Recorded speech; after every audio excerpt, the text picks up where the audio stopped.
Hello and welcome. Deep beneath the foundations of reality itself, where the bedrock of existence meets the anvil of eternity, something ancient continues its work. The ring of hammer on metal echoes through planes of being that mortals cannot name.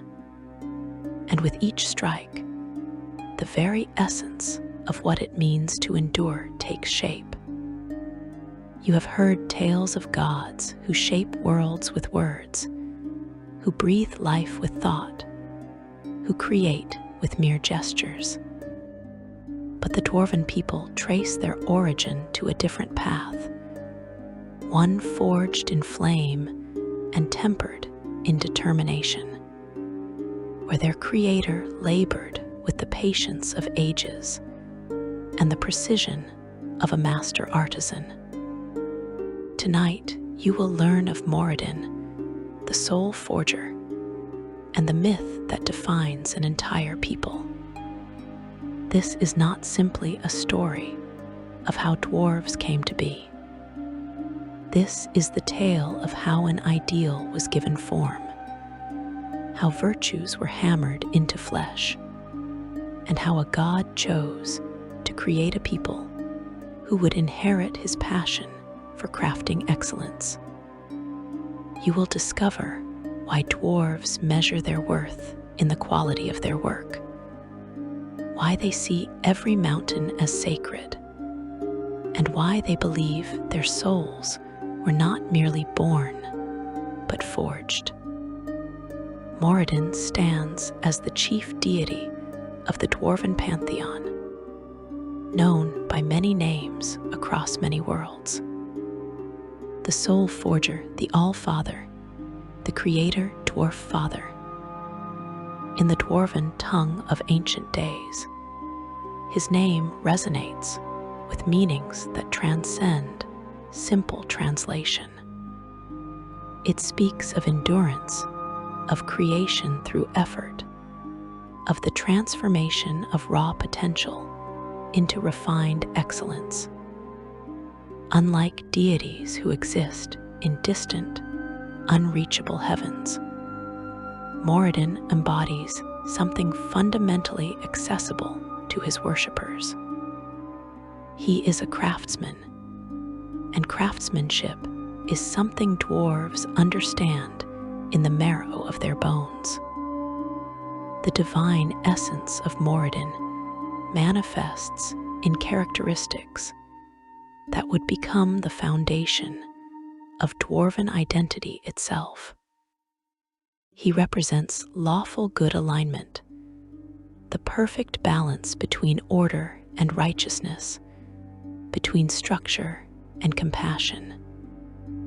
His domains encompass creation and forging naturally, but extend into protection, family, and the keeping of oaths. When a dwarf swears an oath upon Moradin's name, they invoke not merely divine witness, but the very principle that brought their people into existence.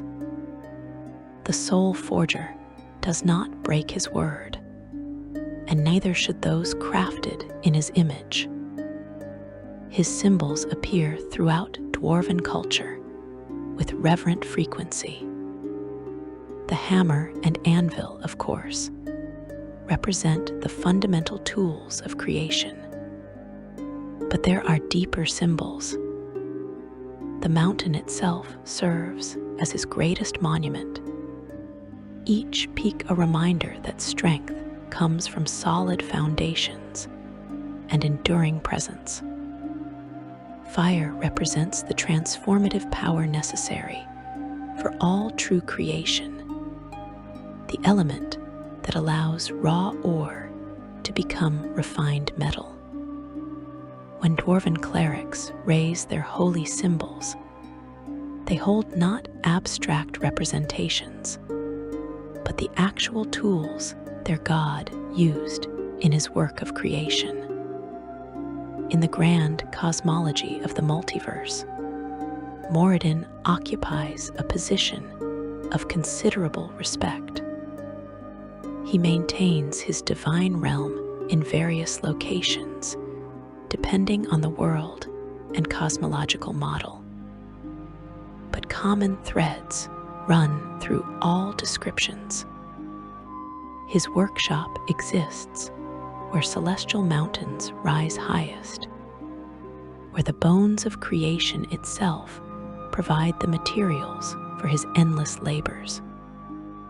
Traditions place his forge in the plain of Celestia, specifically in the mountain realm of Selenia, where his hammer strikes ring out in perfect harmony with the ordered goodness of that realm.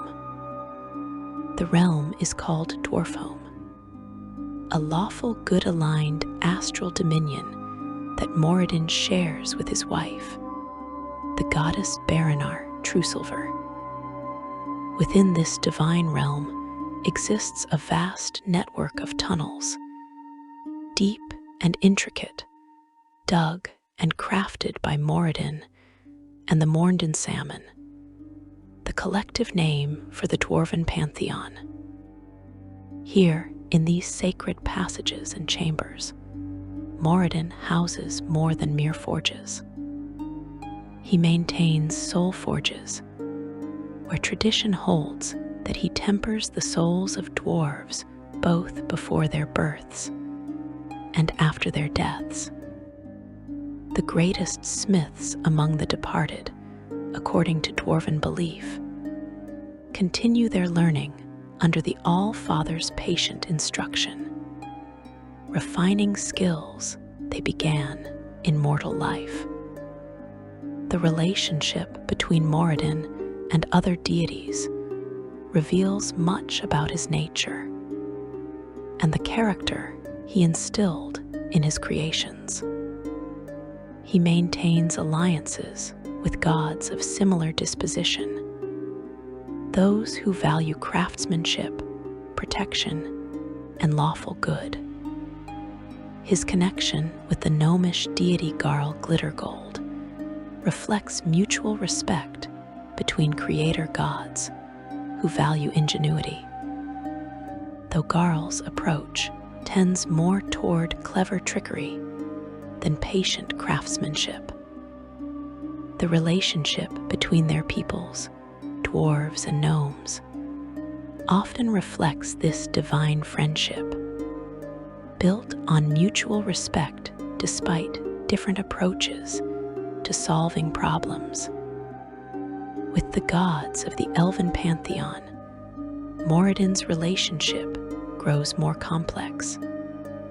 The ancient histories speak of conflicts and competitions between the elven and dwarven peoples, and these tensions sometimes mirror divine relationships.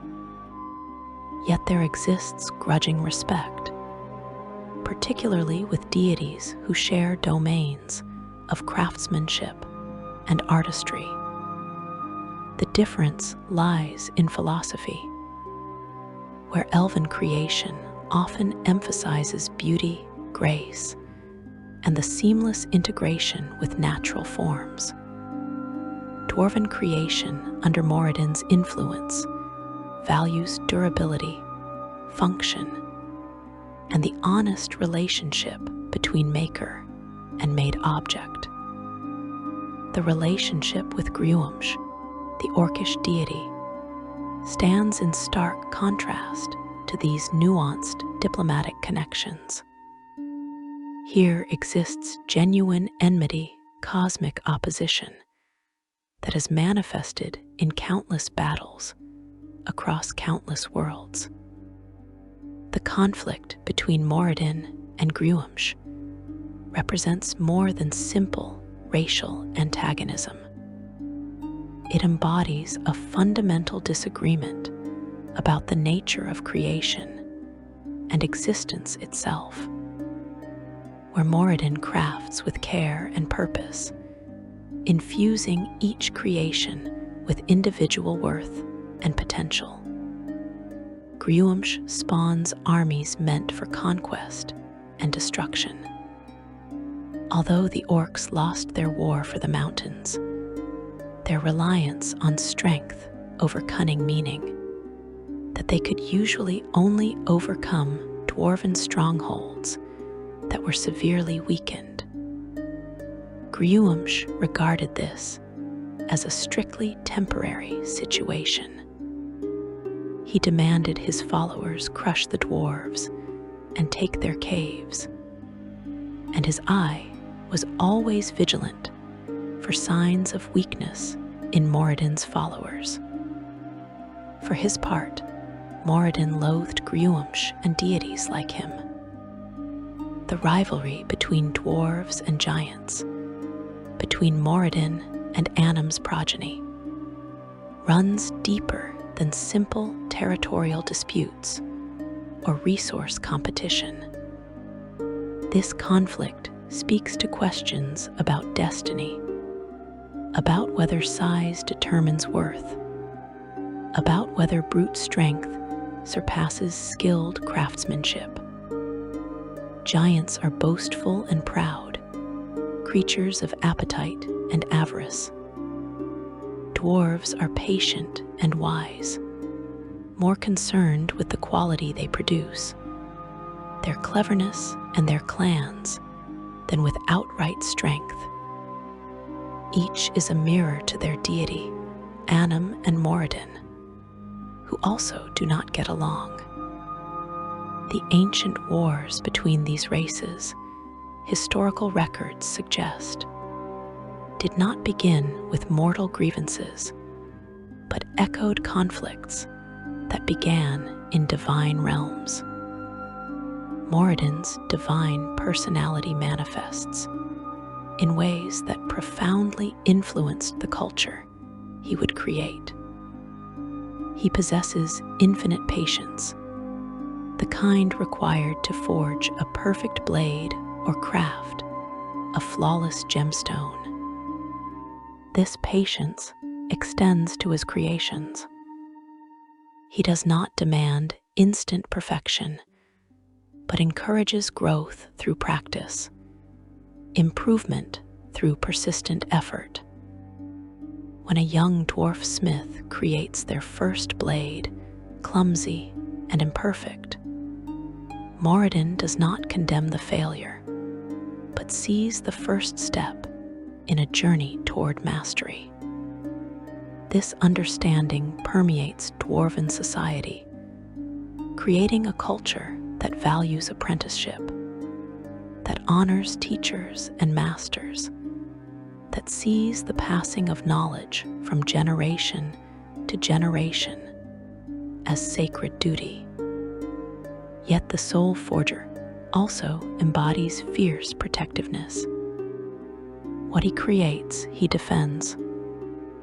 This protective nature would become fundamental to dwarven psychology, manifesting in the fortresses they build, the weapons they forge, the vigilance with which they guard their homes and families.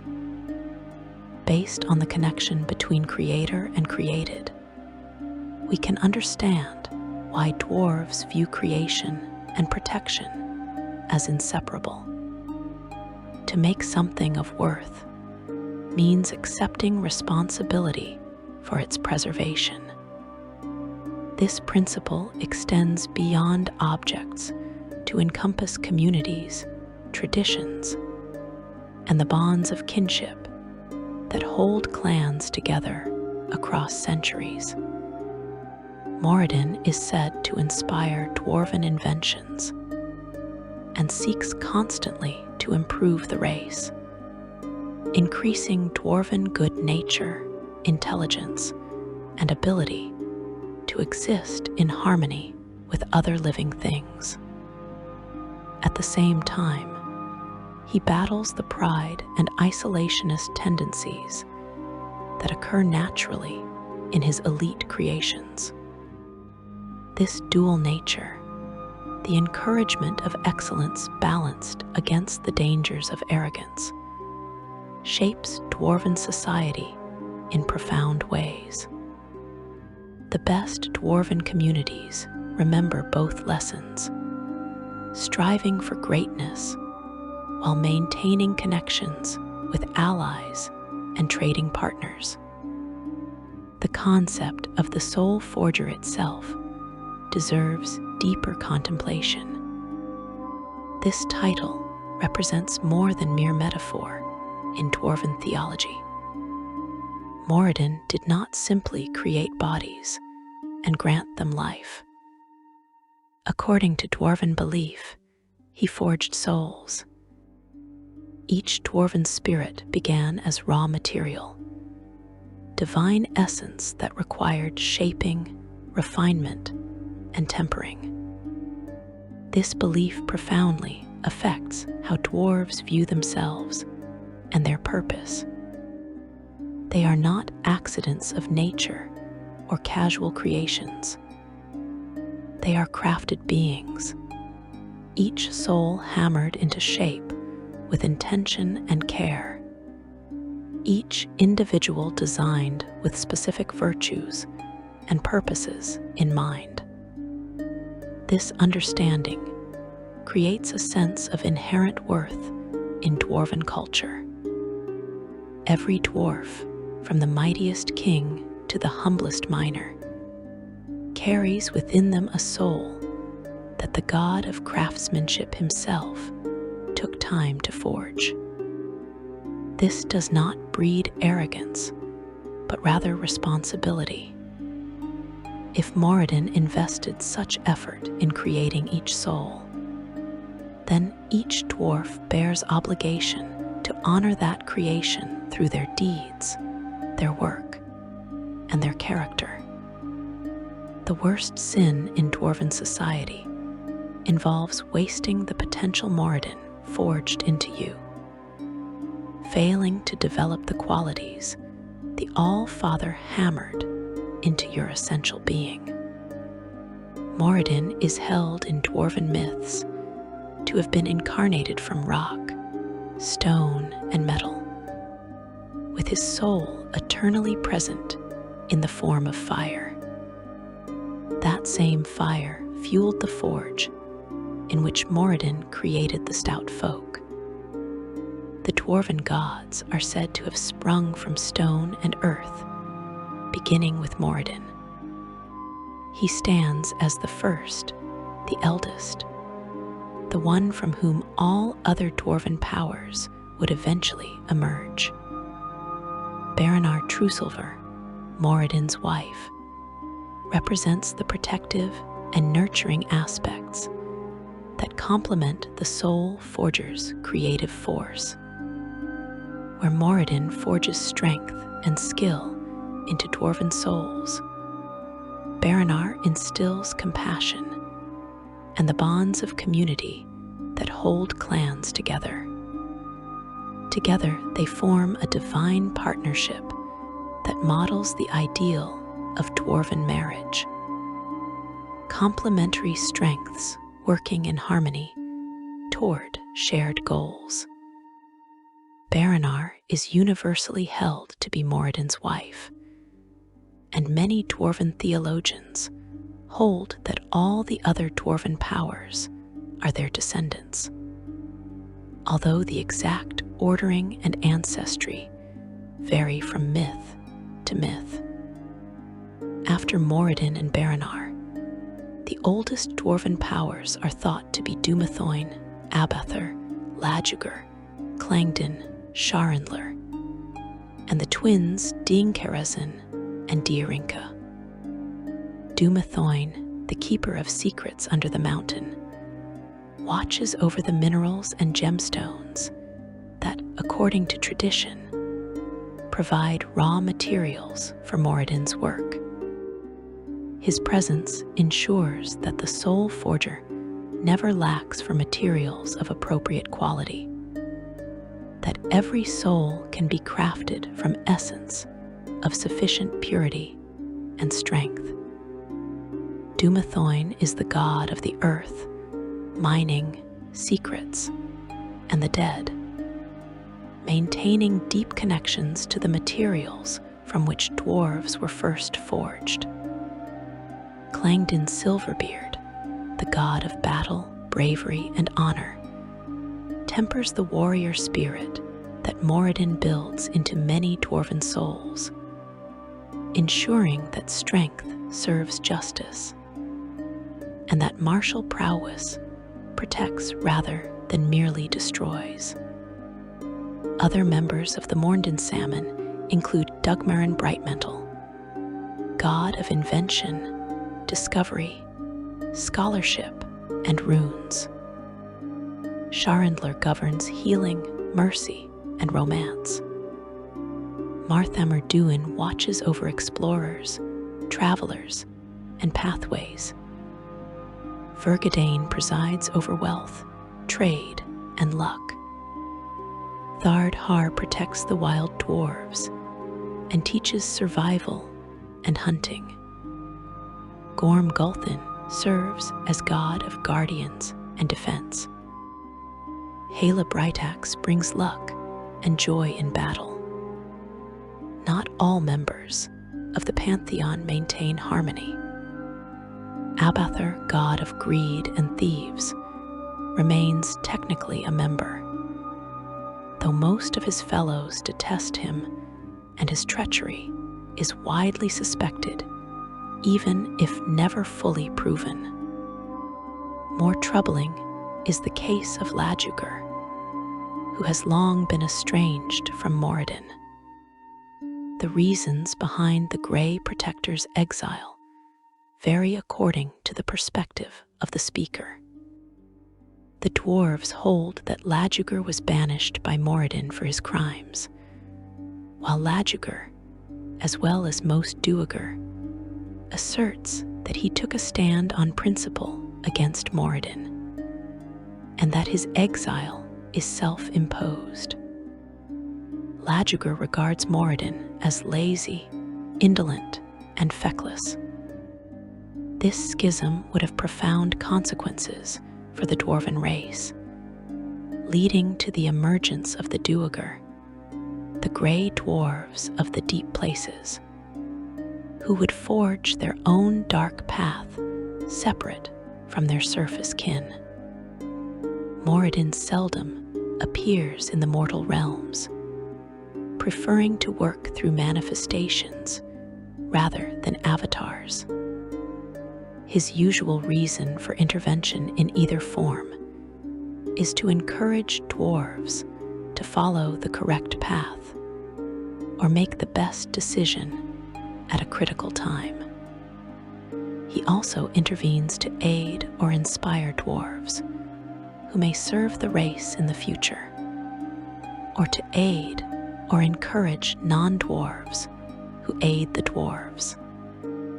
The Soulforger rules the other dwarven deities sternly, and only his wife, Baranar Trusilver, can regularly bring a smile to his face. The Soulforger is strength and force of will embodied. His weapons, armor, and tools are virtual extensions of his own incarnate being.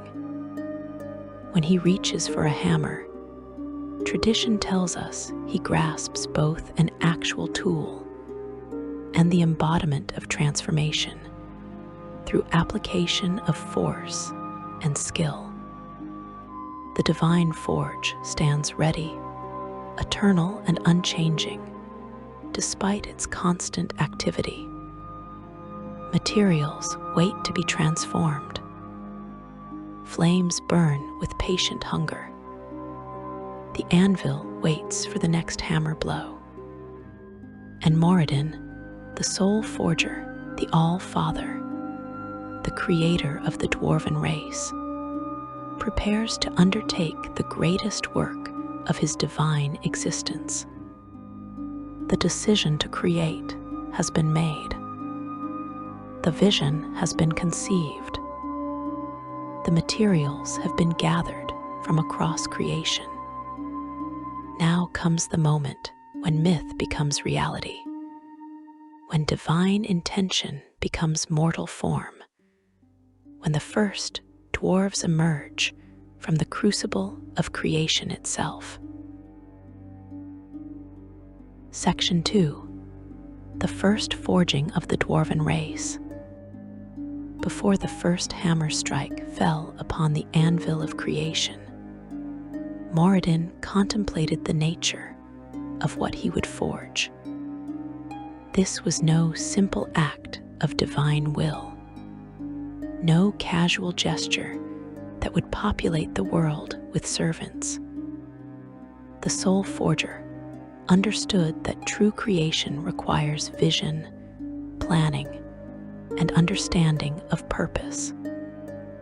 According to dwarven mythology, he saw in his divine mind's eye a people who would embody the virtues he held most sacred: endurance, craftsmanship, loyalty, and the strength to stand against any adversary regardless of size or number. Dwarven creation myths speak of Moradin gathering materials for this unprecedented creation. He descended into the deepest places of the nascent world, where the bones of mountains lay exposed and raw. Here, untouched by corruption or the passage of ages, existed stone of perfect integrity. This stone, according to tradition, would form the foundation of dwarven bodies and souls, the base material that would grant his creations their legendary endurance and their unbreakable connection to the mountains they would one day call home. Moradin is held in dwarven myths to have been incarnated from rock, stone, and metal, with his soul eternally present in the form of fire. That same fire fueled the forge in which Moradin created the stout folk. The specific materials mentioned in various traditions include the finest metals and stones, though the exact details vary from telling to telling. What remains consistent across all versions is that Moradin used materials of absolute purity and perfection, substances that would give dwarves their characteristic strength and resilience. The forging process itself, as described in dwarven holy texts and priestly teachings, consumed time beyond mortal reckoning. Moradin worked each soul individually, giving each distinct character while maintaining the fundamental qualities that would unite them as a people. Based on what dwarven theology teaches about the Soulforger's methods, we can understand that some souls he crafted with particular aptitude for battle warrior spirits that would defend their kin through the ages. Others he designed with gifts for craftsmanship, smiths and artisans who would create works of legendary beauty and function. Still others received talents for leadership, the wisdom and strength of will to guide communities through crisis and prosperity alike. The flames of his divine forge burned hotter than any fire that had yet existed in creation. Fed by sacred coals and stoked by divine breath, the forge reached temperatures that could break down materials to their fundamental components and rebuild them into something entirely new. Moradin's hammer, the primary tool of his divine nature, weighed more than mountains, yet in his hands moved with perfect precision. Its head had been forged from the very concepts of transformation and improvement. When it struck, it did not merely shape physical material, but altered essence refined potential, forged destiny itself. The first blow fell. The sound rang out across planes of existence, a note so pure and powerful that it resonated through the foundations of reality. In that moment, according to dwarven belief, possibility became actuality. The essence began to take shape, responding to the divine while channeled through hammer and anvil. But this was only the beginning.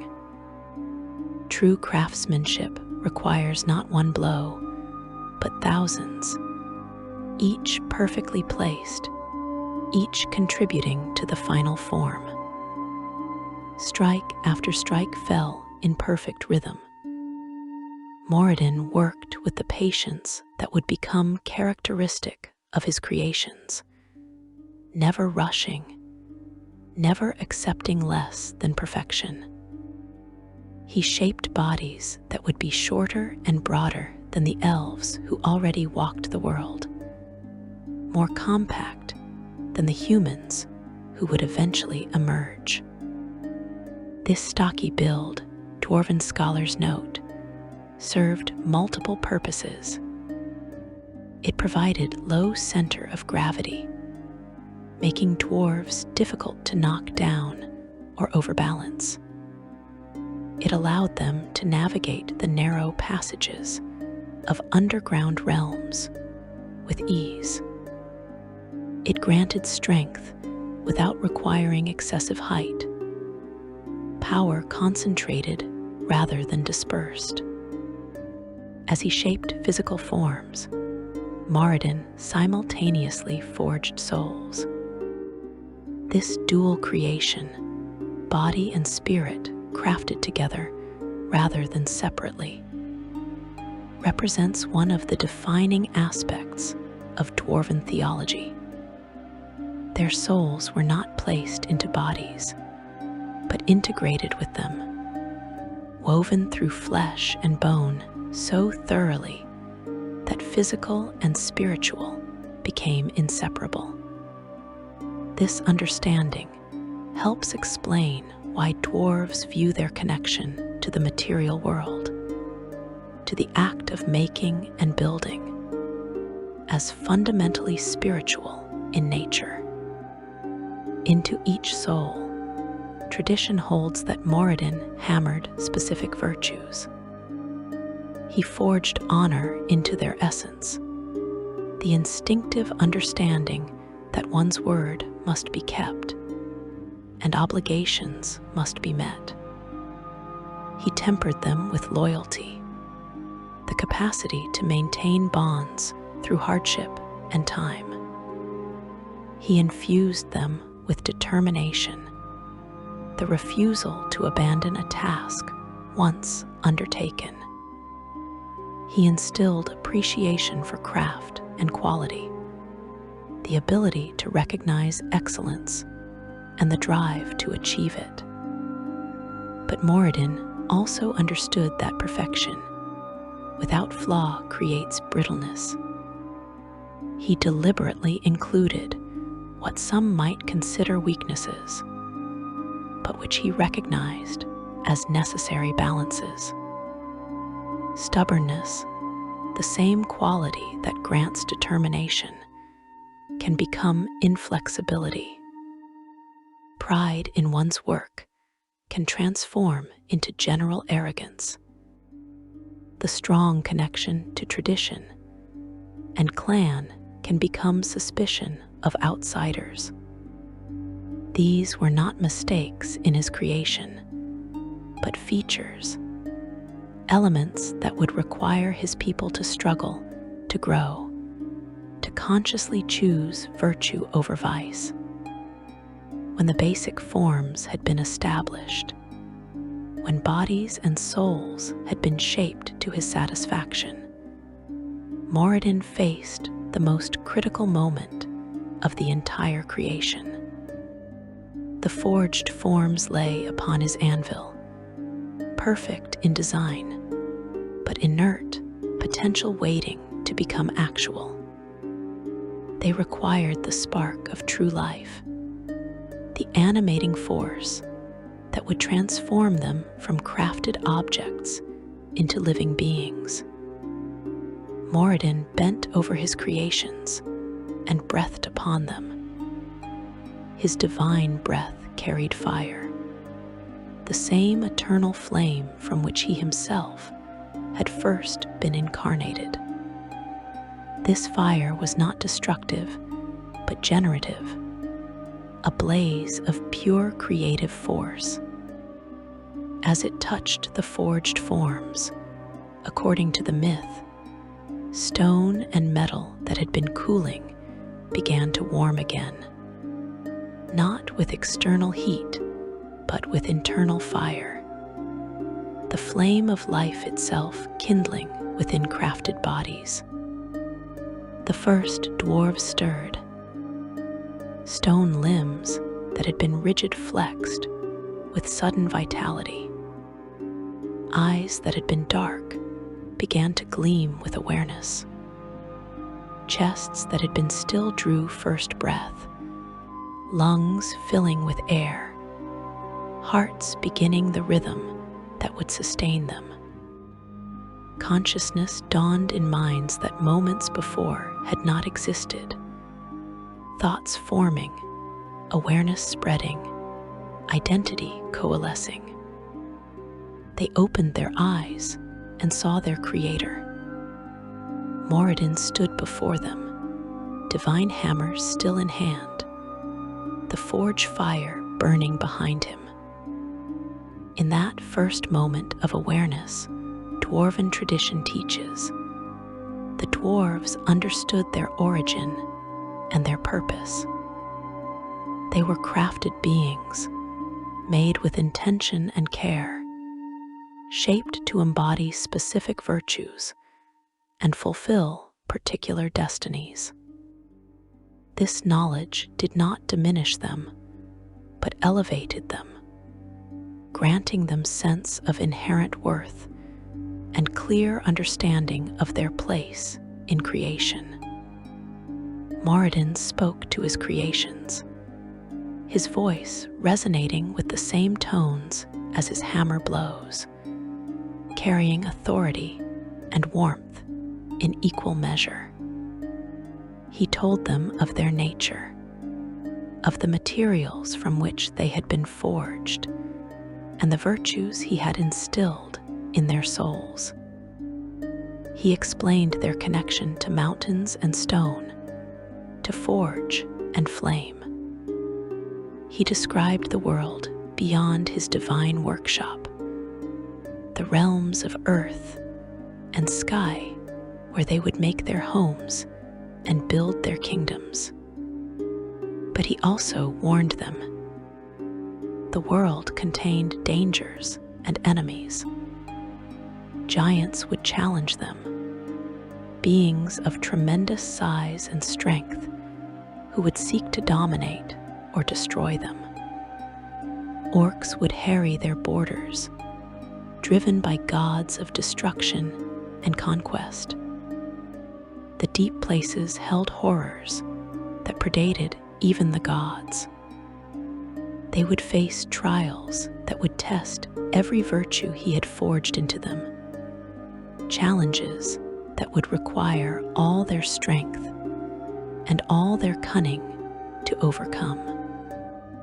Yet Moradin also made promises. He would not abandon his creations. Though they would walk their own paths and make their own choices, he would watch over them, offering guidance to those who sought it, protection in dire need, inspiration to craftsmen who pursued excellence. And when their mortal lives ended, when age or battle finally claimed them, dwarven belief holds that they would return to his forge. Their souls would come back to the divine workshop where they had first been crafted, and there they would continue learning, continue refining their skills, continue growing toward the perfection that Moradin had envisioned for them. The first dwarves stood, testing limbs that moments before had not existed. They looked at one another, recognizing kinship, seeing in their fellows the same crafted nature that defined themselves. They were family, not through accident of birth, but through shared origin, all emerging from the same forge, all shaped by the same divine hands. This understanding, deeply embedded in dwarven culture, would form the foundation of clan loyalty, the bonds that would hold dwarven communities together through ages of struggle and triumph. Moradin provided them with tools, the first implements of dwarven civilization. Hammers modeled on his own, scaled to mortal hands, but imbued with echoes of divine power. Axes that could fell trees or fell enemies with equal efficiency. Picks for mining, chisels for carving, tongs for holding hot metal. Each tool represented not merely practical utility, but sacred connection to their creator. Instruments through which they could participate in the act of creation that had brought them into being. He taught them the first lessons of smithcraft, demonstrating techniques that would become the foundation of dwarven metalworking. How to judge the temperature of metal by its color, where to strike to achieve desired shape, when to quench and when to continue heating. The first dwarves learned with the aptitude Moradin had forged into them, absorbing knowledge with a hunger that would characterize their race's approach to all crafts and skills. When the first lessons had been taught and the first tools granted, Moradin prepared to send his creations into the world. But before they departed his divine realm, according to tradition, he performed one final act. He marked each of them, placing his sign upon their souls. This mark would identify them forever as his creations, his people, granting them his protection and establishing the connection that would allow their souls to find their way back to his forge when their mortal lives ended. The first dwarves descended from the divine mountain, leaving Moradin's workshop and entering the material world. They carried with them everything their creator had given them. Bodies forged for endurance, souls crafted with virtue and purpose, tools to shape their destiny, and knowledge to begin building their civilization. Behind them, in his eternal workshop, Moradin returned to his anvil. The work of creation was not complete. More souls required forging, more dwarves needed crafting. The hammer rose and fell, and the sound echoed across creation, calling forth the people of stone and fire. Section 3, Trials of Stone and Fire. The world into which the first dwarves emerged bore little resemblance to the ordered realm of Moradin's workshop, where divine fire had provided constant warmth and light. The material world offered cold stone and darkness, broken only by occasional shafts of sunlight penetrating from above. Where perfect order had reigned, chaos and danger lurked in every shadow. Based on what we know of dwarven history and mythology, the first dwarves found themselves not in paradise, but in proving ground, a realm where every virtue Moradin had forged into them would face immediate and relentless testing. They sought the mountains first, driven by instinct deeper than conscious thought. The stone called to them, sang to them in frequencies only their crafted ears could perceive. They understood that mountains represented more than mere geography, more than convenient, defensible positions. Mountains were the bones of the world itself, the fundamental architecture upon which everything else rested. To dwell within mountains meant dwelling at the heart of creation, surrounded by the same stone from which their bodies had been forged. The mountains, they discovered, were not empty. Other beings had claimed these heights long before dwarves walked the world. Giants, massive creatures of tremendous strength and appetite, had established their dominance over the peaks and high valleys. These beings stood multiple times the height of dwarves, their hands large enough to crush stone, their voices loud enough to trigger avalanches. They looked upon the newly arrived dwarves with contempt and hunger, seeing not fellow people, but convenient slaves, or failing that, potential threats to their territory. The first encounters between dwarves and giants established patterns that would persist for millennia. Giants assumed their size granted them automatic superiority. That beings as small as dwarves could pose no meaningful threat or resistance. They were wrong. What the dwarves lacked in height, they compensated for with density, strength, and most importantly, cunning. Where giants relied on brute force, dwarves employed strategy. Where giants attacked directly, dwarves prepared ambushes. Where giants grew bored and moved on to other amusements, dwarves held grudges and planned revenge. Giants are boastful and proud, creatures of appetite and avarice. Dwarves are patient and wise, more concerned with the quality they produce, their cleverness and their clans, than with outright strength.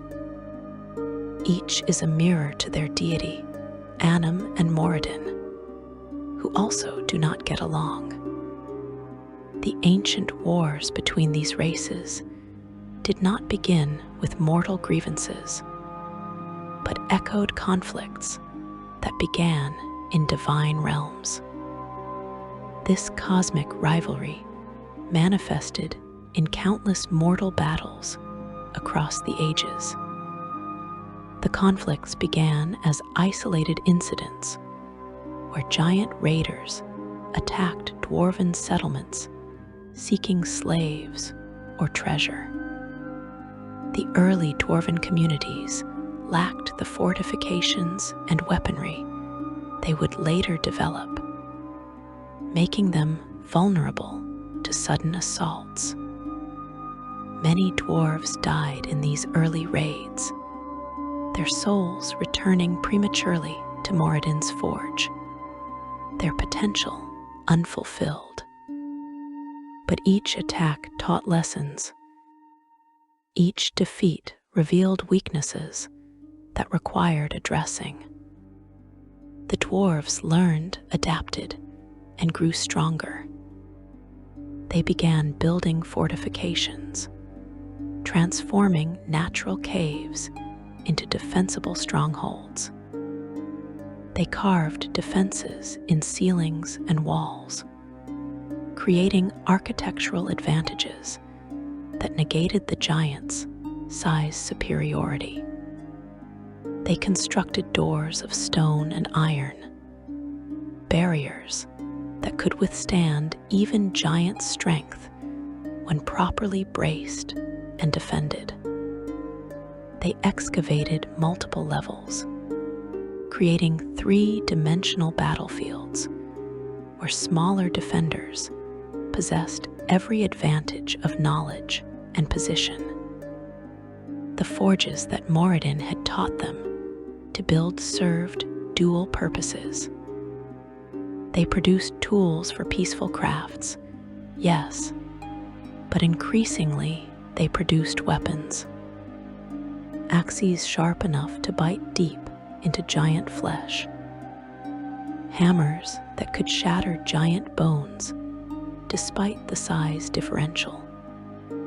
Armor thick enough to turn aside giant clubs, designed with the understanding that dwarves would face enemies much larger than themselves. Every piece bore marks of exceptional craftsmanship, quality that would have made Moradin proud, function married to form in ways that maximized effectiveness. The dwarves developed what would become known as shield wall tactics, tight formations where each dwarf protected their neighbor, creating a mobile fortress of interlocked shields and bristling weapons. Giants who charged these formations expecting easy victory found themselves entangled, their size suddenly a liability as dwarven axes struck at vulnerable points, bringing massive enemies crashing down. This tactical innovation transformed dwarven warfare and demonstrated that size alone did not determine victory. The wars intensified as giants recognized that these small people posed genuine threat to their dominance. What had begun as casual raiding escalated into deliberate campaigns. Giant chieftains gathered their warriors and marched on dwarven holds, determined to crush this upstart race before it grew too powerful. The dwarves met them in battles that would be recorded in stone tablets and passed down through generations. Conflicts where courage and skill triumphed over size and strength. Yet giants were not the only threat the first dwarves faced. From the wilderness came orcs, creatures spawned by Griumsh, driven by their god's hatred of Moradin and all his works. Where giants attacked for dominance or profit, orcs assaulted out of malice, seeking to destroy what they could not create. They emerged from forests and wastelands in great hordes, throwing themselves at dwarven defenses with reckless disregard for their own lives. The orcs presented different challenges than giants.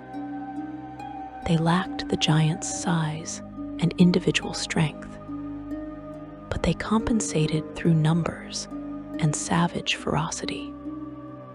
Although the orcs lost their war for the mountains, their reliance on strength over cunning meaning that they could usually only overcome dwarven strongholds that were severely weakened. Griumsh regarded this as a strictly temporary situation. He demanded his followers crush the dwarves and take their caves, and his eye was always vigilant for signs of weakness in Moradin's followers. For his part, Moradin loathed Gruumsh and deities like him.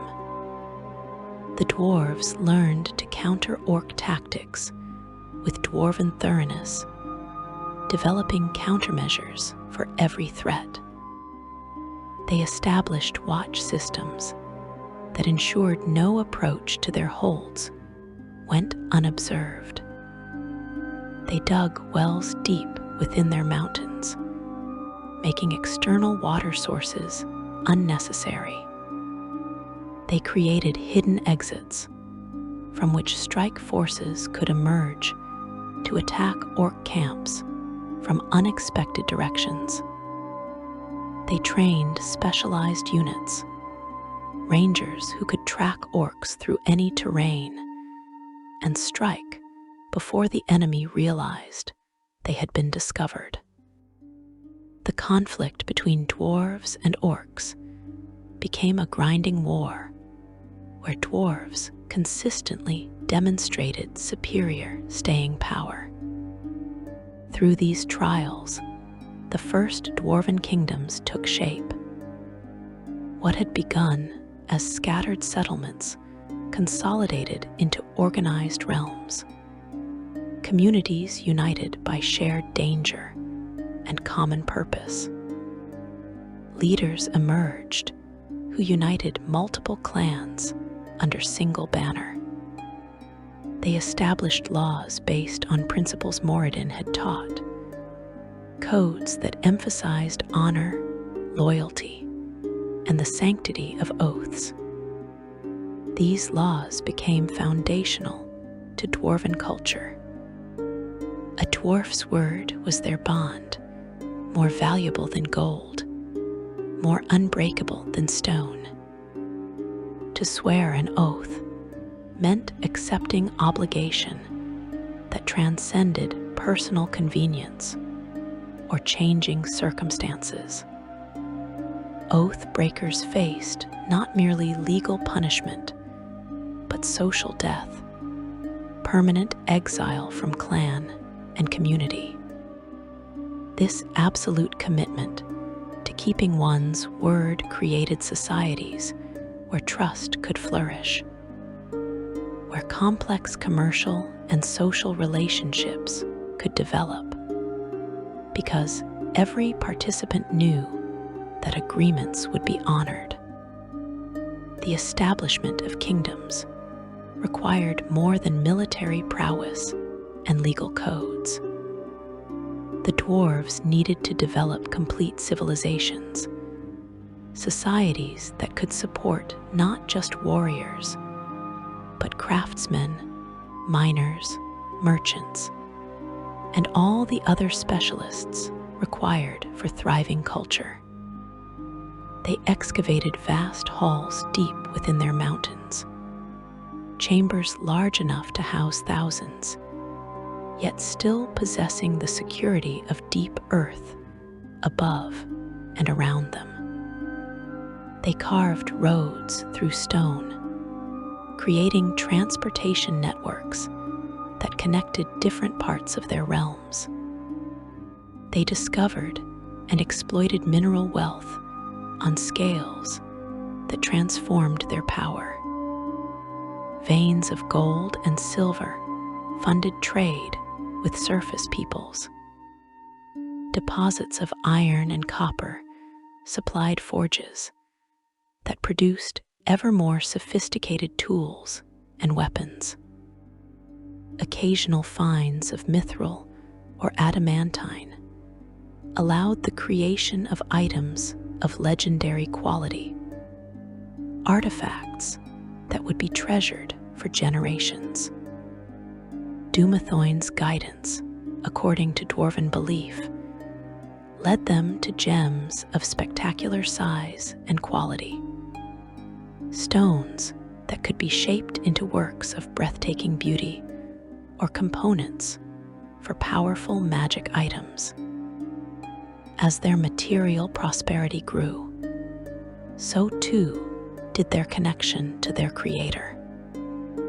They built temples to Moradin, sacred forges, where his priests maintained eternal flames and conducted rituals that honored the Soulforger. These temples became centers of both religious and practical education. Young dwarves learned the crafts there, apprenticing under masters who viewed their work as acts of worship. The priests taught that every well-made item honored Moradin, that quality craftsmanship represented prayer more sincere than any words. Moradin rewarded this devotion with gifts of knowledge. He visited his creations in dreams and visions, inspiring inventions and innovations that advanced dwarven capabilities. Moradin is said to inspire dwarven inventions and seeks constantly to improve the race, increasing dwarven good nature, intelligence, and ability to exist in harmony with other living things. Master smiths would wake with understanding of new techniques, methods for working metal that exceeded anything previously possible. Engineers received insights that allowed construction of bridges and fortifications of unprecedented strength and durability. Gem cutters discovered cuts that brought out properties hidden in the stones. These divine inspirations, as dwarven tradition describes them, accelerated dwarven development far beyond what would have been possible through trial and error alone. Within a relatively short period, measured in centuries rather than millennia, dwarven civilization achieved sophistication that rivaled older races. Their crafts became legendary, items that other races would travel vast distances to acquire. Their fortresses became impregnable, strongholds that could withstand sieges lasting years. Their armies became formidable, forces that commanded respect even from giants who had once dismissed them as insignificant. Yet with success came new challenges. Moradin had warned his creations about pride, about the danger of allowing accomplishment to breed arrogance. At the same time, he battles the pride and isolationist tendencies that occur naturally in his elite creations. Some dwarves began to believe that their success derived purely from their own capabilities, forgetting or minimizing the divine assistance that had enabled their achievements. These proud individuals sometimes pursued craft and knowledge for their own sake, disconnected from the principles of community benefit and honoring the creator that should have guided their work. The Soulforger watched these developments with concern, but also understanding. He had granted his creations free will, the capacity to make choices, including poor ones. The proud dwarves would face consequences for their arrogance, lessons that would remind them of their origins and obligations. But Moradin did not abandon them even in their failings, maintaining his protection and continuing to offer guidance to those willing to receive it. His usual reason for intervention is to encourage dwarves to follow the correct path or make the best decision at a critical time. The trials of these early ages forged dwarven culture as surely as Moradin had forged dwarven souls. Every conflict taught lessons. Every hardship strengthened character. Every triumph demonstrated the virtues that Moradin had instilled in his people. The dwarves emerged from these trials as one of the great civilizations of the world, respected by allies and feared by enemies. They had proven worthy of the effort Moradin had invested in their creation. They had honored the materials from which they had been forged. They had become truly and completely the people their creator had envisioned. Section 4. The continuing creation and sacred legacy. Moradin's work did not end with the forging of the first dwarves. In his divine workshop, the Soulforger continued his craft, creating new souls, refining his designs, adapting his creations to meet the varied challenges that different environments would present. As dwarven civilization spread across mountains and continents, as different clans encountered different circumstances and obstacles, variations emerged within the fundamental dwarven form. These were not separate races, but expressions of dwarven potential, adaptations that allowed them to thrive in particular conditions while maintaining the core virtues that united all dwarves. The mountain dwarves represented the original vision most directly. These were the dwarves of the high peaks, those who delved deepest into solid stone and built the mightiest fortresses. They possess particular emphasis on endurance and martial prowess. Understanding that life in the contested mountain ranges would require constant vigilance against giant and orc alike. Their bodies are especially dense and strong, capable of bearing heavy armor for extended periods, wielding weapons that lighter races would find cumbersome. Their culture emphasizes fierce pride in clan and craft, dedication to tradition, and wariness of outsiders. Mountain dwarves stand as living fortresses, each individual a bulwark against chaos and destruction. They developed societies of rigid hierarchy and ancient custom, where change comes slowly and only after careful deliberation. Their crafts emphasize durability and function over mere aesthetics, though beauty emerges naturally from their work's perfect fitness to purpose.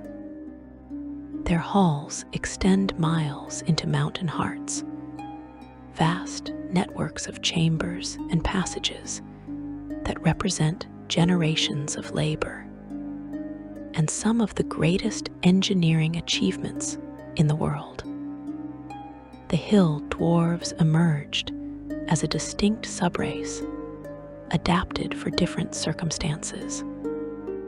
These dwarves developed in gentler terrain where mountains gave way to hills, and where contact with other races would be more frequent and necessary.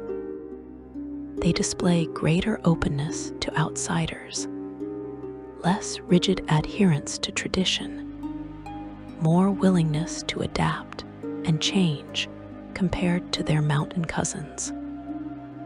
Their bodies are slightly less dense than mountain dwarves, trading some raw strength for greater agility and endurance over long distances.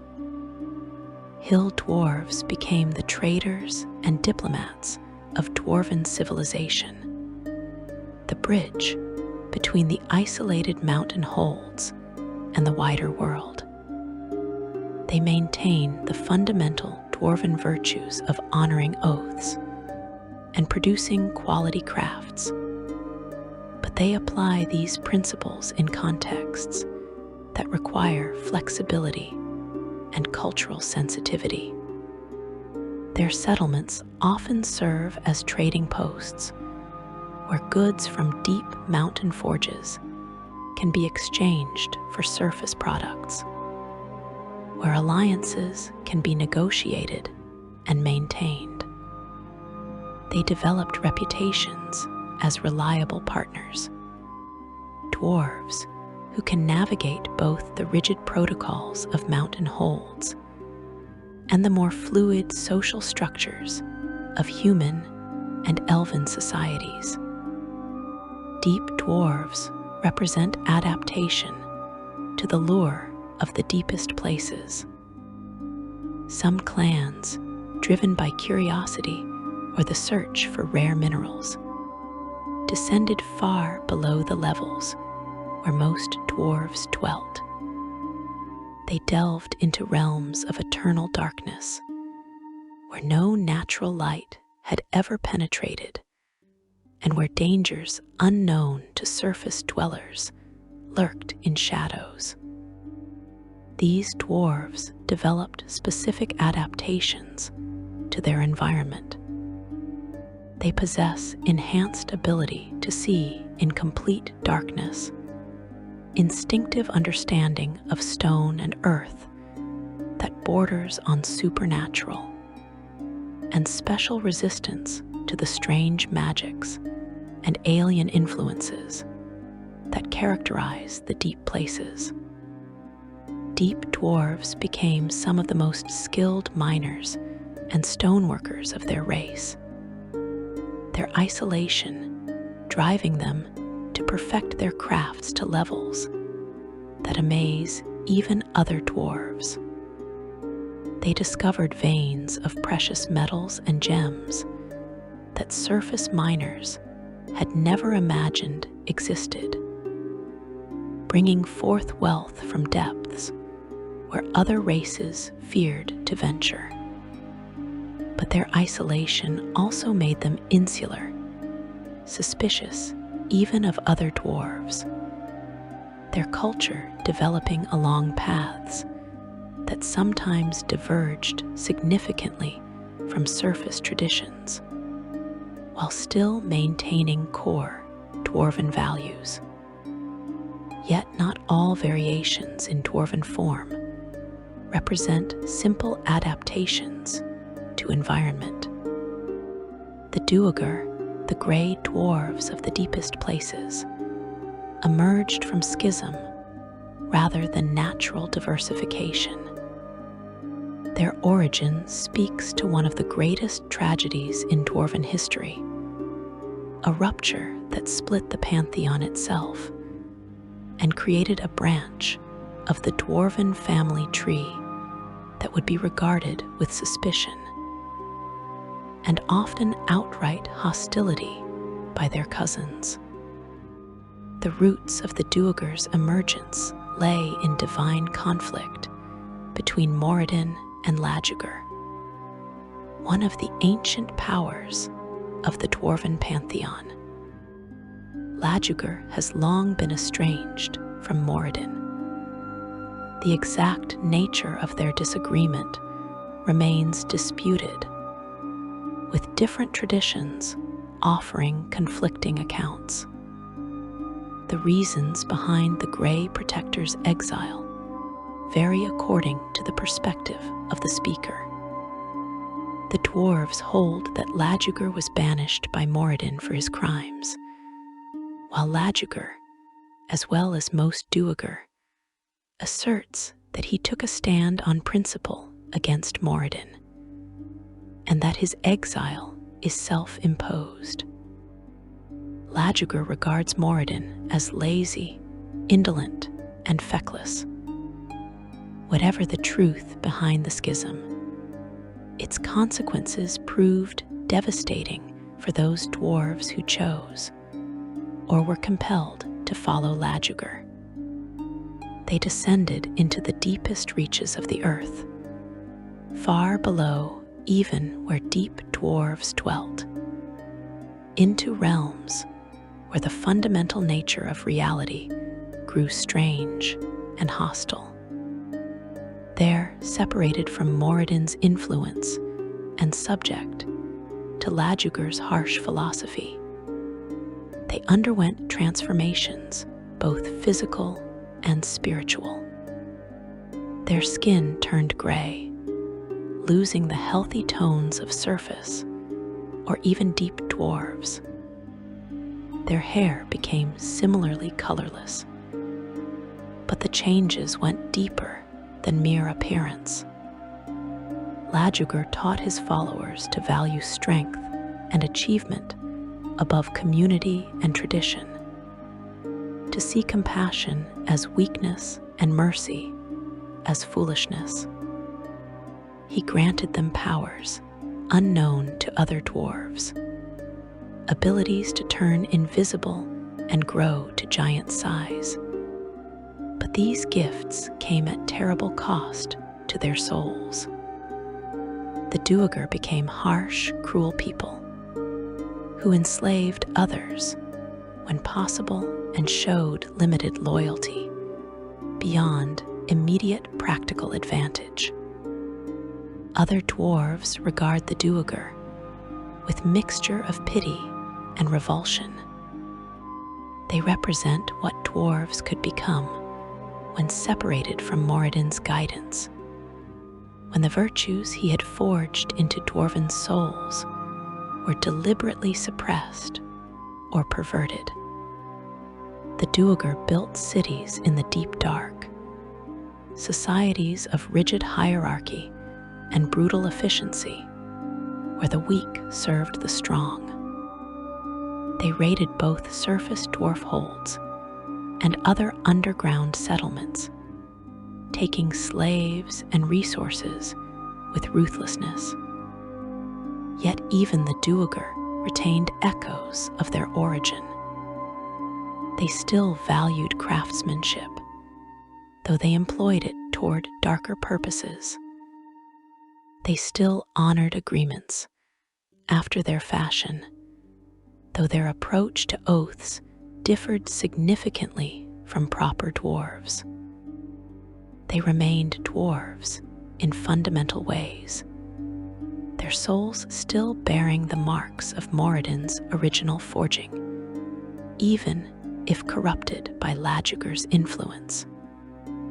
Some dwarven priests hold hope that eventually the Duergar might be reclaimed, that Moradin's original craftsmanship is strong enough to survive even such profound corruption.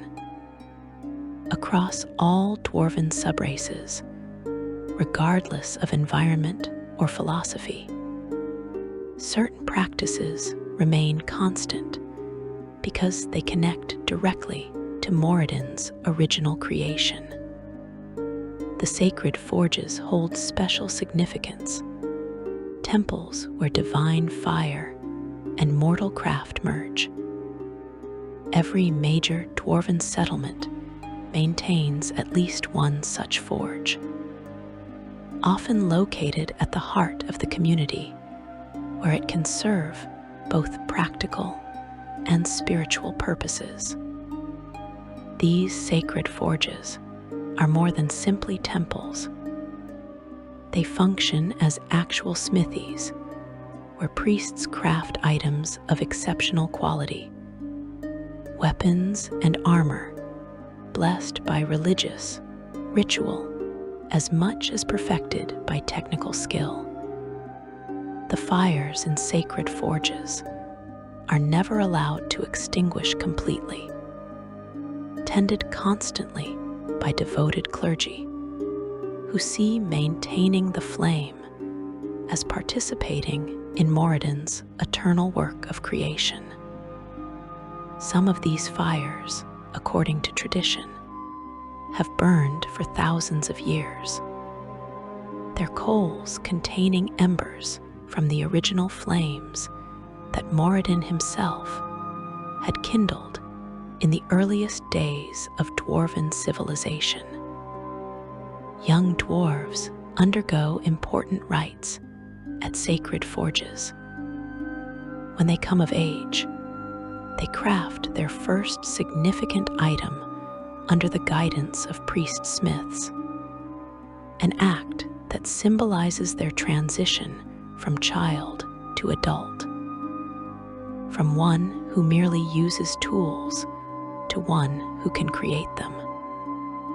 The quality of this first crafting is believed to indicate something about the individual's character and potential, though priests emphasize that even a flawed first attempt honors Moradin if it represents sincere effort.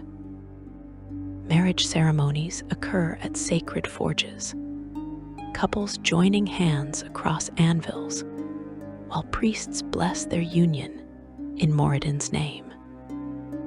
The symbolism runs deep, comparing marriage to the forging process itself, two individuals heated by love's fire and hammered into unified whole stronger than either component alone. Wedding gifts traditionally include items crafted specifically for the couple, tools or weapons or decorative pieces that represent the community's investment in the new family unit. When dwarves die, their bodies are often cremated in sacred forge fires, their ashes interred in clan crypts, while their souls journey back to Moradin's divine workshop. This belief in the afterlife as return to the forged shapes dwarven attitudes toward death profoundly. Death is not ending but transition, not loss but homecoming. The souls of dead dwarves, according to their faith, return to the place where they had first been forged, there to continue learning and refining their skills under Moradin's direct instruction. The afterlife in Moradin's realm is not static paradise, but active workshop. Departed dwarves labor alongside their creator, undertaking projects that mortal smiths could only imagine. They forge items of divine quality, weapons for celestial warriors, and tools for maintaining the fundamental structures of reality itself. They study techniques impossible in the material world, methods that employ pure thought and divine, well as much as physical hammers and tongs. This vision of productive afterlife influences how dwarves approach their mortal existence. Life is apprenticeship, preparation for the greater work that awaits in Moradin's halls. Every skill mastered, every technique perfected, every piece of quality work completed brings the craftsman closer to the level of ability they will need in the afterlife workshop. Lazy or careless work, therefore, represents not merely poor craftsmanship, but inadequate preparation for eternal purpose. Religious observances structure dwarven life around these connections to their creator. Holy days mark significant moments in creation mythology, anniversaries of the first forging, or celebrations of particular divine gifts. These festivals combine solemn religious ritual with joyous celebration, acknowledging both the sacred nature of their origin and gratitude for the life and abilities Moradin had granted them. Sacred sites beyond the forges also dot dwarven lands, places where Moradin or other members of the pantheon had manifested receive special reverence. Natural formations that resemble anvils or hammers are believed to mark spots where divine power had touched the material world. Veins of particularly pure ore or deposits of exceptional gems are seen as gifts, resources that Moradin had placed specifically for his people to discover and utilize. These sites become destinations for pilgrimages, journeys that dwarves undertake to deepen their connection to their creator and their heritage. A dwarf might travel for months to visit a sacred mountain where legends say the first dwarven king received visions from Moradin. They would spend days in meditation and prayer at these locations, seeking their own glimpses of divine guidance, or simply expressing gratitude for the gifts they had received. Through all these practices and beliefs, through every ritual and every crafted item, dwarves maintain living connection to their origin. They are not a race that has forgotten its creator or grown distant from divine roots. Every hammer blow, every item forged, every oath sworn reinforces their identity as Moradin's people. Souls crafted with purpose and destined to fulfill that purpose through excellence in all endeavors. The forge fires still burn in temples and in hearts, eternal flames that connect mortal dwarves to the divine workshop where their souls had first been shaped. Section 5. The Eternal Workshop and Cosmic Significance. The divine realm of Moradin exists simultaneously in multiple planes and none. A place that transcends simple geography while remaining intimately connected to every mountain in the material world. Dwarfhome, as the realm is most commonly known, occupies space within the celestial mountain of Selenia in some cosmologies, while other traditions place it in different locations, appropriate to their particular understanding of divine architecture. Yet, regardless of specific placement, certain characteristics remain constant across all descriptions, features that define the realm as uniquely suited to the Soulforger and the people he continues to create. The realm manifests as an impossibly vast mountain, larger than any peak in the material world, yet somehow containing the essence of every mountain that has ever existed. Its exterior faces rise steep and forbidding, cliffs that gleam with inner radiance. No ordinary being could scale these heights.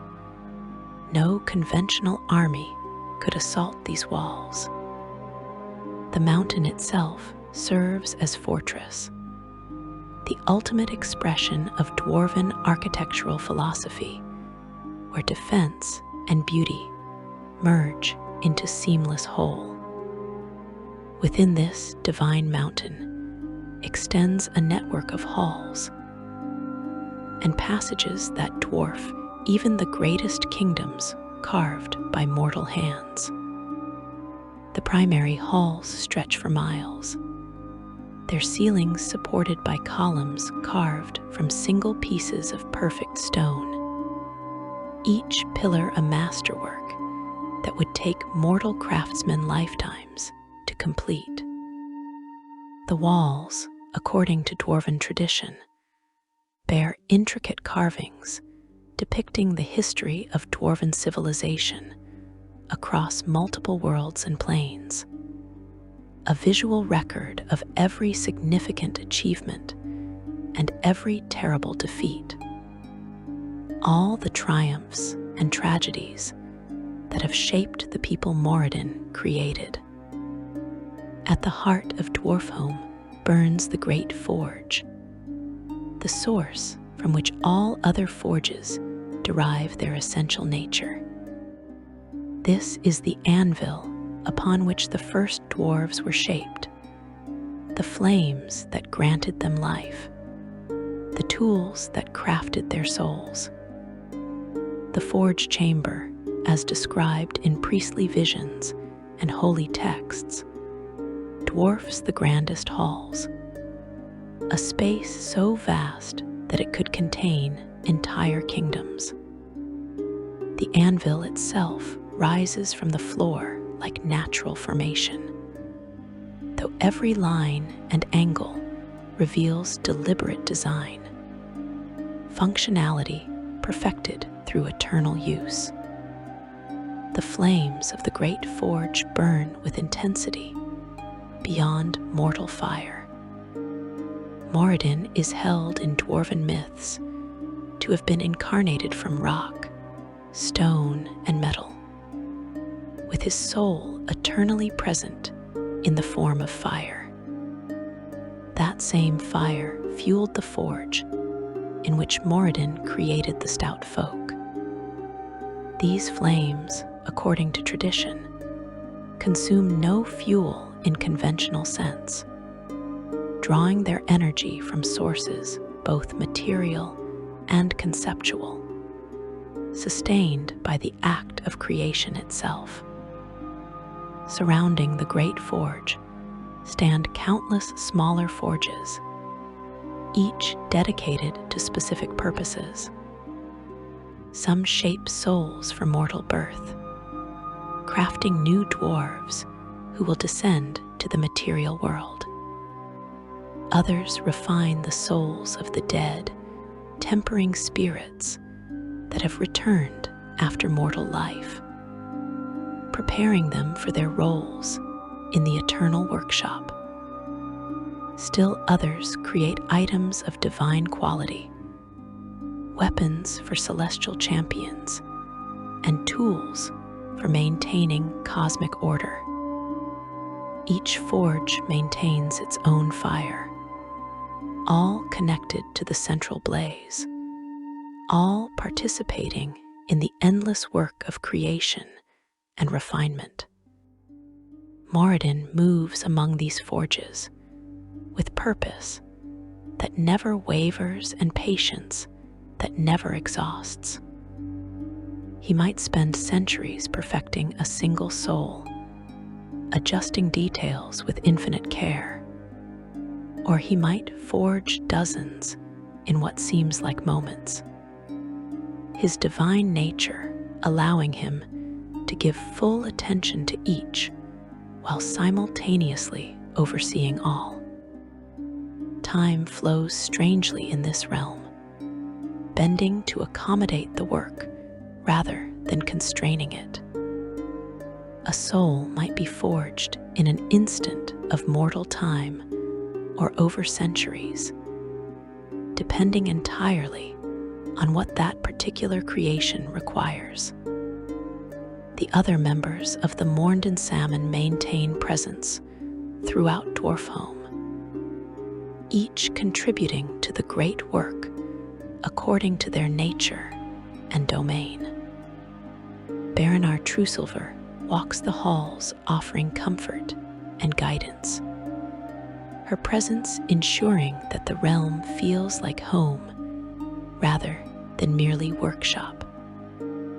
She tends to souls who arrive confused or traumatized by the manner of their deaths, helping them transition from mortal existence to their new roles in the Eternal Forge. Her chambers adjoin Moradin's workshop, symbolizing the partnership between creation and nurturing that sustains dwarven civilization. Dumathoin dwells in the deepest levels, where veins of precious ore and deposits of perfect gems, according to dwarven belief, provide raw materials for Moradin's work. He catalogs every mineral, maintains knowledge of every stone, ensures that the Soulforger always has access to exactly the materials each creation requires. His realm within the realm contains wonders beyond mortal imagination, resources preserved for their eventual use in divine crafting. Clangdon Silverbeard maintains armories that contain weapons beyond mortal imagination, implements of war crafted for celestial purposes. He trains the souls of warrior dwarves, teaching techniques impossible to master in single mortal lifetime, preparing champions for battles that will determine the fate of planes and peoples. His training grounds echo with the clash of celestial steel, the sounds of eternal soldiers perfecting their craft, just as smiths perfect theirs. The other powers each maintain their domains, creating a complete society that mirrors and perfects the dwarven civilizations of the material world. Libraries contain every book ever written by dwarven hands, every formula discovered, every technique documented. Treasure vaults hold the finest examples of dwarven craft from across the multiverse. Items so perfectly made that Moradin himself preserved them as exemplars.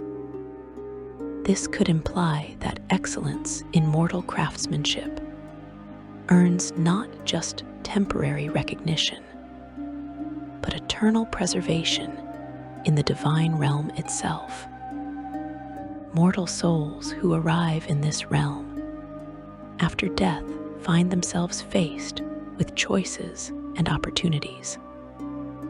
Those who lived according to dwarven virtues, who honored their oaths and perfected their crafts, receive welcome as valued workers in the Eternal Forge. They take up tools and resume the work they began in life, discovering that skills laboriously learned in mortal existence now flow with supernatural ease. A smith who struggled for decades to master a particular technique suddenly understands it completely, able to execute perfectly what they could only approximate before. But the afterlife in Dwarfhome involves more than simply perfecting existing skills. The dead learn new crafts, explore techniques impossible in mortal realms, participate in projects of cosmic significance. Based on what we know of Moradin's continuing work, we can understand that they might spend centuries helping forge the soul of a prophesied hero, their combined efforts contributing to a creation that will change the course of history. They might craft items that will serve as divine rewards for mortal champions, weapons blessed with power sufficient to combat great evils or armor that can protect against supernatural threats. Those who lived poorly, who betrayed oaths, or produced deliberately shoddy work, face different reception. Moradin does not torture or torment, such cruelty being foreign to his nature. But neither does he permit his realm to be corrupted by those who reject the principles upon which it is founded. These souls find themselves consigned to lesser tasks, repetitive labor that lacks the joy and purpose that blessed workers experience. They remain part of the eternal workshop, but separated from its deeper meaning, a consequence that strikes at the heart of what dwarves value most. Yet even for these diminished souls, redemption remains possible. Moradin judges but also instructs, punishes but also teaches. A soul who genuinely repents, who comes to understand their failures and commits to improvement, may gradually earn greater responsibilities and deeper participation in the Forge's work. The Soulforger's patience extends beyond mortal lifetimes, encompassing eternities, if necessary, to guide even the most wayward creation back to the path he forged for them. The cosmic significance of Moradin's continuing work extends far beyond the dwarven race itself. The principles he embodies, the virtues he forges into souls, represent fundamental aspects of reality. Order over chaos, creation over destruction, patient craftsmanship over quick expediency. When Moradin hammers at his anvil, shaping souls and crafting divine items, this could imply that he simultaneously reinforces these principles throughout the multiverse. His work serves as counterweight to forces of entropy and dissolution, anchor that helps maintain cosmic balance. Other creator deities recognize this significance, even when cultural or theological differences create tension between their followers. Moradin's commitment to his creations, his refusal to abandon or neglect them regardless of how they stray, sets standard that influences how other gods interact with their peoples. His example demonstrates that creation involves ongoing responsibility, that making something means accepting eternal obligation to nurture and protect it. The conflicts between Moradin and gods like Gruumsh, or the tensions with giant deities, represent more than personal animosities. These struggles embody fundamental disagreements about the nature and purpose of creation itself. Gruumsh spawns followers as tools for conquest, caring nothing for their individual worth or development. Annam and his progeny value size and strength above all else, dismissing smaller peoples as inherently inferior. Based on what we know of these divine conflicts, we can understand that Moradin's opposition to these philosophies defends not merely dwarven interests, but the principle that every creation possesses inherent worth regardless of size, that patient craftsmanship produces results superior to mere brute force. Modern dwarven civilization, across all the worlds and planes where dwarves dwell, continues to reflect these cosmic principles. When a dwarf swears an oath and keeps it despite hardship, they participate in Moradin's stand for order and reliability. When a smith labors to perfect their craft, accepting nothing less than their best work, they channel the soul forger's commitment to excellence. When a community defends its home against overwhelming odds, refusing to yield because they know the value of what they protect, they embody the courage Moradin forged into the first dwarven souls. The relationship between creator and created remains active, immediate, personal. Moradin has not withdrawn to distant heaven, does not communicate only through ancient texts or intermediary priests. He maintains direct connection with his people through dreams, visions, and subtle guidance that faithful dwarves recognize in moments of inspiration. A smith struggling with a difficult technique might suddenly understand the solution, their hands moving with certainty they did not possess moments before. A leader facing impossible decision might find clarity emerging from confusion, seeing the path that honors both practical necessity and ethical principle.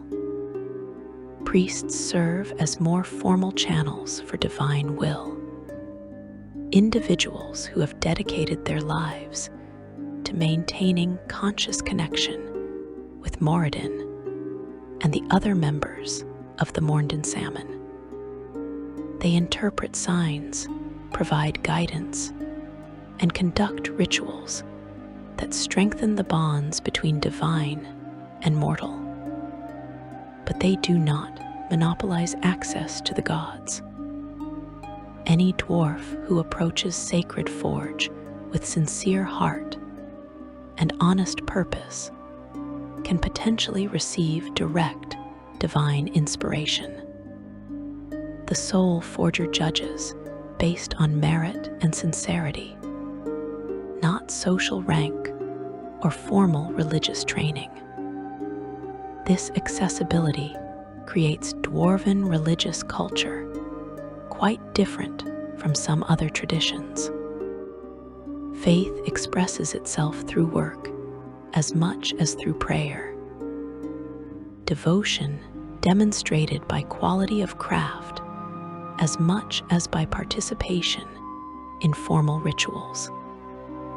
The priests teach that every well-made item honors Moradin, that quality craftsmanship represents prayer more sincere than any words.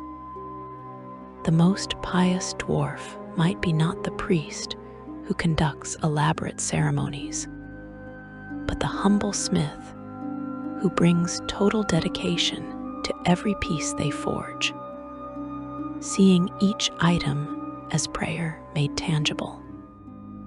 This understanding that actions speak louder than words, that genuine devotion manifests in excellence of work, permeates dwarven society at every level.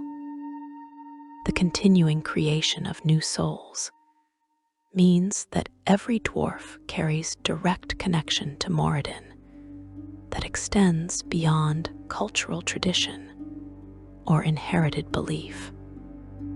Each individual soul, according to dwarven theology, spent time on the divine anvil, was shaped by the Soulforger's hands, received his breath and his blessing. This is not metaphor or poetic language, but literal truth in dwarven faith. When a dwarf seeks connection with their creator, they reach for relationship that began before their birth, bond forged in the moment of their soul's creation. This understanding shapes how dwarves view themselves and their place in the cosmos. They are not accidents or afterthoughts. They are deliberate creations, beings crafted with specific purposes and granted particular gifts to fulfill those purposes. This knowledge provides foundation for dwarven confidence and pride, but it also imposes responsibility. If Moradin invested such care in creating each dwarf, then each dwarf bears obligation to honor that investment through how they live, what they create, and who they become. The hammer continues to fall in the eternal forge. New souls take shape on the ancient anvil. The flames burn as they have burned since creation's dawn, fed by forces that will never exhaust. Moradin stands at his work, patient and powerful, crafting today the dwarves who will shape tomorrow. And in the material world, in mountains and hills, and deep places across the multiverse, his children honor their creator through lives of craft and courage, maintaining the legacy forged at the foundation of time. You have walked through the myth of creation, traced the path from divine workshop to material world, witnessed the forging of a people and the trials that shaped their civilization.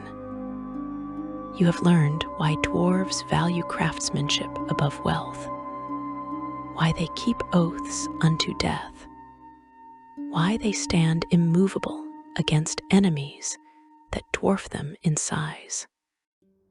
The hammer's echo rings still in every forge fire, in every completed work, in every dwarf who lives according to the virtues Moradin shaped into their souls.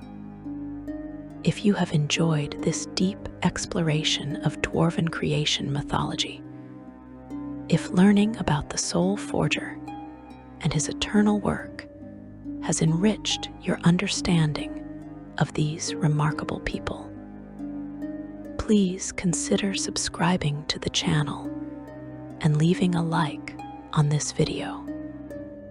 Your support allows us to continue crafting these deep dives into the lore that makes our favorite worlds come alive. Until next time, may your forges burn bright and your hammers strike true.